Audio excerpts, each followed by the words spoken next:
Welcome back to Everything Defensive Carry. Today what we're going to do is a little shooting to kind of make a scenario of maybe you're out on vacation, maybe you're in town, or whatever the case may be, and you're stopped by a couple of guys that maybe they have their guns out, maybe they have knives, whatever the case may be, but they're intent on doing something to you that you don't want to be done. Maybe rob you, who knows. And at that point in time, you realize that there's no good way out of this. If you comply, they're probably going to kill you or hurt you anyway. So you decide that this is a deadly force situation where only the introduction of deadly force on your part is going to solve it and present you with the highest probability of getting out of this situation unharmed. Okay, so what I've done is I've got two targets set up. This target is about 3 yards from the camera. This target is about 4 yards from the camera, so I've got them slightly offset. Your opponents may not be necessarily standing side by side. Okay, so if you go to recreate this scenario in your own training, just reconfigure these however you would want to. Okay, just mix and match them. And so the idea is going to be is I'm going to see how fast I can draw and put a shot on each one of these targets.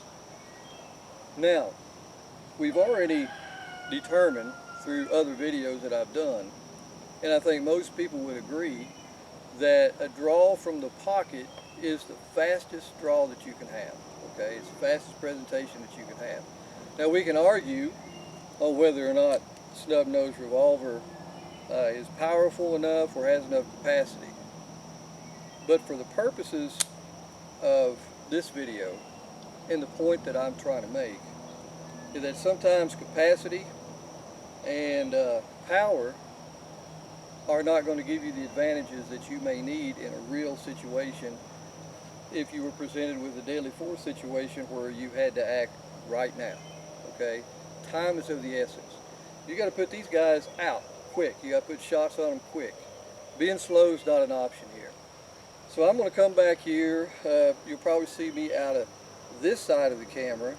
So I'll be back about 3.5, 4 yards, and I'm going to time it, see how fast I can put shots on each one of these. And you know, with ammo shortage and everything being what they are, I've got 5 shots in the revolver, so I'll do two attempts at this, and then the last shot I'll just see how fast I can go on one opponent. So anyway, let's get to it and see what happens here. Now if I miss, you're going to see it.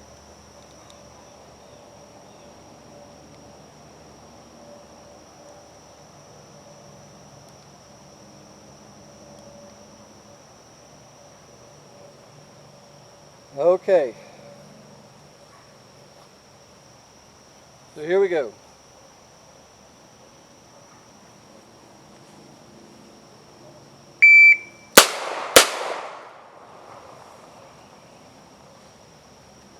Okay, there's 2 shots in 1.35 seconds.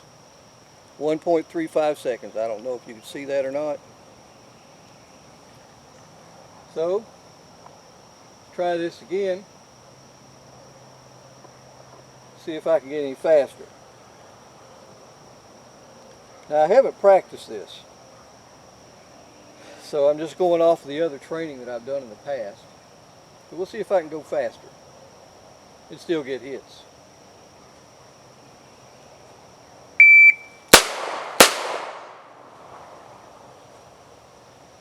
Well, that was 1.41.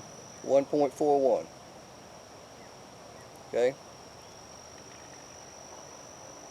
So let me go set this up again.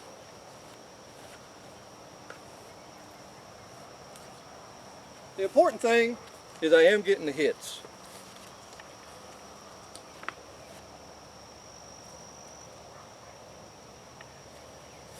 All right, with that last round, we'll just have, I'll just take the guy closest to me. We'll just pretend like there's one guy here.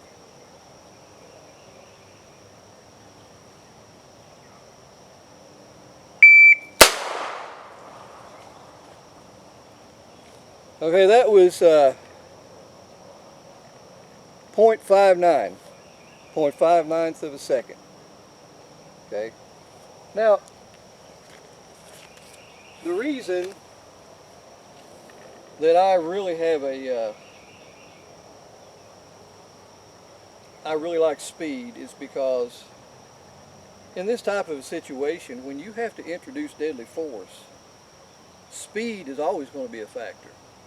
If you're not fast enough and they're fast enough, you're going to lose every time. And it's very possible that you could still be fast enough and still take a hit. So these are things we have to keep in mind. So that's why I like to introduce a lot of movement with my shooting, because you don't want to just stand still when you're drawing within a situation like this. You want to make yourself a hard target. Now we've got a video out that covers shooting with movement, with dynamic movement. Okay, not just shuffling our feet and moving like this, but we're talking about quick dynamic movement. So anyway, there you go. Try these drills for yourself, and I think that you will start to understand the difficulty in getting speed and keeping that accuracy level. Okay, it's harder to do than it looks, and it's really hard to do with a J-frame revolver because, well, you know, we all know why a J-frame revolver is generally hard to shoot. But it just so happens that the thing that makes it the hardest gun to shoot also makes it the one that allows us to carry it in a manner where we can get into action the quickest. So anyway, guys, there you go. I hope this right here gives you all some ideas for your own training, and kind of reevaluate what you do, compare what you do with what I'm doing, and if it's relevant, that's good, that I'm able to make somebody think about something different. And if not, hey, at least I got a little shooting time in, right? So anyway, you all stay safe, and we'll see you on the next one.